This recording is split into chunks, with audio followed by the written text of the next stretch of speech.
Dahulu kala, di Tiongkok kuno, hidup tiga biksu. Nama mereka tidak diketahui, karena mereka tidak pernah mengungkapkannya kepada siapapun. Mereka hampir tidak pernah mengucapkan sepatah kata pun.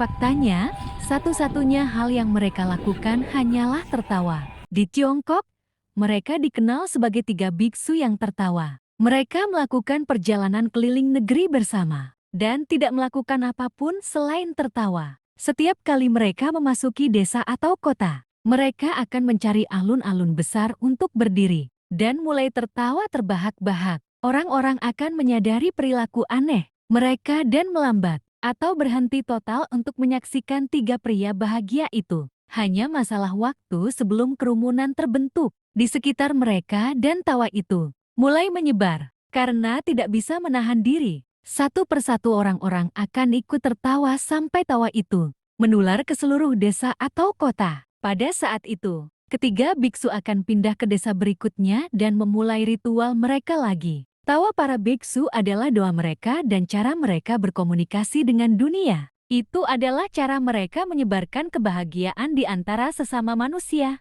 Seolah-olah mereka telah menemukan lelucon kosmik yang hanya mereka yang benar-benar paham. Tapi tawa mereka memungkinkan orang lain menjadi bagian dari lelucon itu. Meskipun hanya untuk sementara, di seluruh negeri, mereka dikenal, dicintai, dan sangat dihormati. Pesan mereka tentang kebahagiaan, cinta, tawa, dan kegembiraan diterima dengan antusias dimanapun mereka pergi. Suatu hari, saat melewati sebuah desa di Provinsi Utara, salah satu biksu meninggal.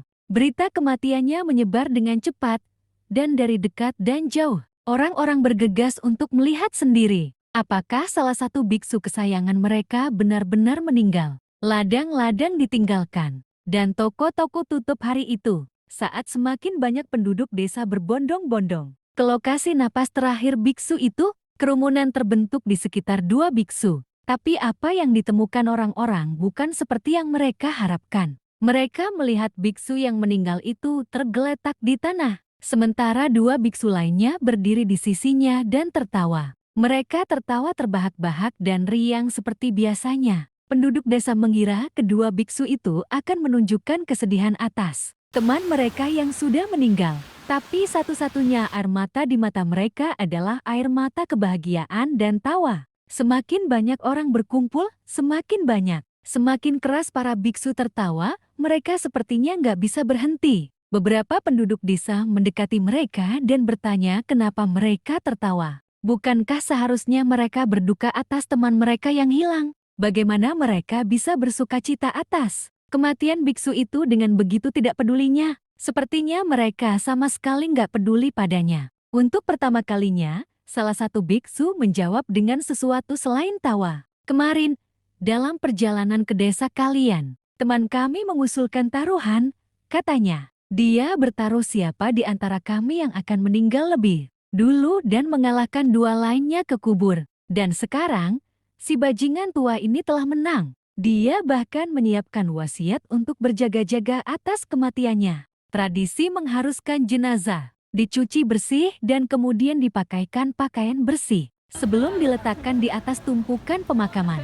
Tapi biksu tua itu secara khusus meminta agar jubah dan tubuhnya tidak disentuh. Dia ingin dimakamkan dengan pakaian yang dia kenakan. Wasiatnya menjelaskan kalau dia nggak butuh dicuci, karena tawanya telah melindunginya dari kenajisan apapun. Dia tidak pernah membiarkan kotoran dunia ini mendekat dirinya, dan karena itu dia tidak pernah kotor satu hari pun dalam hidupnya. Ketika hari kremasinya tiba, sesuai dengan wasiatnya, biksu itu diletakkan di atas tumpukan pembakaran, masih memakai pakaian yang dia kenakan saat meninggal. Kerumunan besar telah berkumpul untuk mengucapkan selamat tinggal pada biksu kesayangan mereka. Juga hadir di sana adalah dua biksu lainnya yang tertawa bahagia. Api dinyalakan, dan orang-orang menyaksikan saat nyala api mulai menjilat pakaian biksu yang meninggal itu. Tiba-tiba, dalam ledakan percikan dan cahaya yang menyala, kembang api meledak di sekitar tumpukan pembakaran.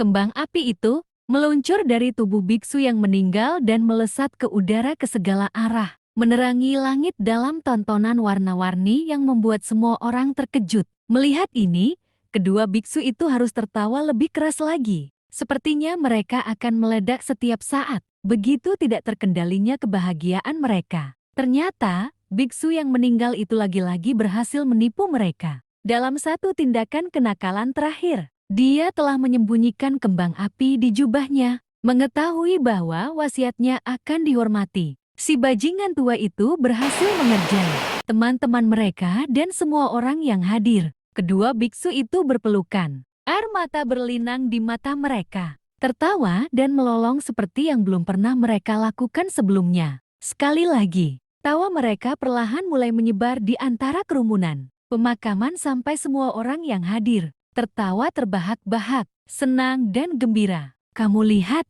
dalam hidupmu, hidup hanyalah mimpi, hidup hanyalah tarian, dan hidup seharusnya penuh kegembiraan. Jadi, kamu juga tertawalah kapanpun kamu bisa. Satu hari di mana kamu tidak tertawa adalah hari di mana kamu tidak hidup. Jadi, tertawalah dan jangan biarkan kotoran dunia ini menyentuhmu. Dengan cara ini, kamu akan tetap bersih sepanjang hidupmu dari energi buruk dan emosi buruk. Terima kasih banyak sudah menonton, dan semoga diberkati.